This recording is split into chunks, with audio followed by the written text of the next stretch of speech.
money against each other. And well, maybe I'll just go in first on this one. We had some talks, and we told the European Union, we told the NATO people, largely they overlap, you have to pay more money because it's unfair what we're doing. We're doing a tremendous amount more. We're probably $200 billion more going into Ukraine, using for Ukraine to fight. And Europe has not really carried its weight in terms of the money. It's not equitable. And we want to see a counterbalance. We want to have them put up more money. They have to do that. At the same time, we had a very good conversation with President Putin yesterday, and we also had a very good conversation. I did in both cases with President Zelensky. And I think we're going to be able to do something. I think we're going to be able to make a deal. And I hope so, because it's a horrible war. It's a very terrible, bloody war with 1.5 million soldiers at least already dead on the battlefield, lying all over the fields like nobody's ever seen anything like it, certainly since the Second World War. And so I think we're going to be able to do something. We're working with President Zelensky and with President Putin. And my impression is that I know that President Zelensky wants to make a deal. And I also feel that I know that President Putin wants to make a deal. I wanted to know that before I began any detailed discussions. But the meeting have to equalize. But as far as the negotiation, it's too early to say what's going to happen. Maybe Russia will give up a lot. Russia has gotten themselves into something that I think they wish they didn't. If I were president, it would not have happened.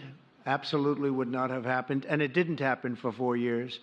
If you look at what has taken place under President Bush, they lost a lot. Under President Obama, they lost Crimea. Under Biden, it looks like they could lose the whole thing. Under Trump, they lost nothing. Ukraine lost nothing. They didn't give up anything.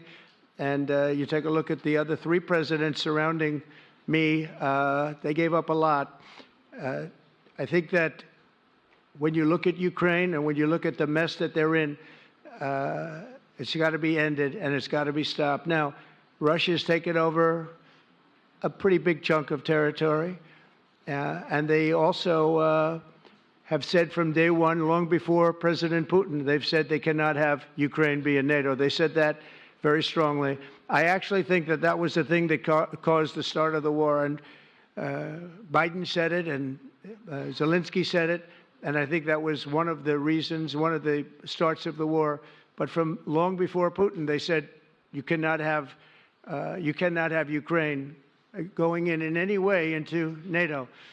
And I start from that standpoint. I think everybody knew that. Now, if a better deal can be negotiated, if they're able to make a deal where they can do that, that's fine with me. I really don't care. I want that bloodshed to stop. I don't want to see, we have an ocean between us and the site we're talking about, the site of death. We're calling it the fields of death.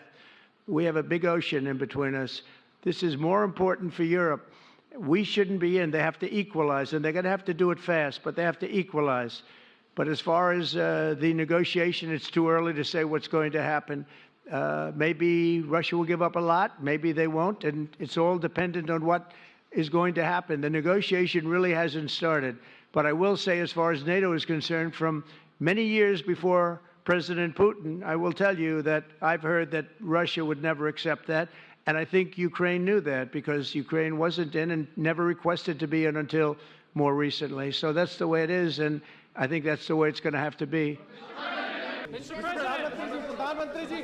And I think that China is a very important player in the world. I think they can help us get this war over with Ukraine and Russia. Keep your seat. Keep your seat. Keep your seat.